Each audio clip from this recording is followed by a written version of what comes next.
膠水都有好多種嘅，咁有啲咧就係譬如啲萬能膠嗰啲咧，其實佢係會有揮發性嘅，乾咗先黐得嘅。咁啊，譬如白膠漿，我嚟黐紙黐木係最好嘅。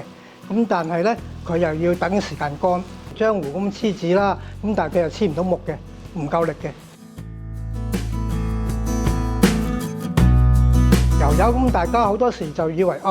得一淨油漆，但係其實油漆都有好多唔同嘅。乳膠漆咧係水溶嘅，但係到呢個手掃漆或者瓷漆咧，咁佢就要用天拿水或者用呢個松節水先開得嘅。咁大家唔可以溝亂嚟用嘅，如果唔係咧就油極都油唔上啦。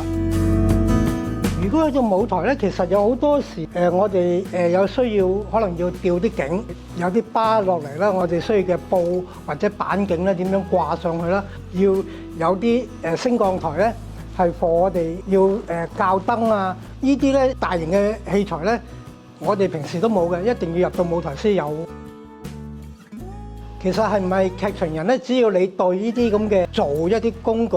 或者一啲製作上嘅嘢有興趣咧，都可以嚟報嘅。做一個佈景嘅道具需要一張凳，咁我哋可以自己用木或者做啦。但係假使譬如有陣時有啲呢啲咁靚嘅酸枝椅嘅凳啊咁樣，咁但係有機會咧日久失修，佢會鬆散咗，因為佢呢啲係好特別嘅，佢係入榫嘅。咁但係入榫嗰啲位咧，就唔係淨係用螺絲或者用釘咧可以做得到啦。所以咧，我哋就要想辦法可以接合翻佢，變咗唔會就話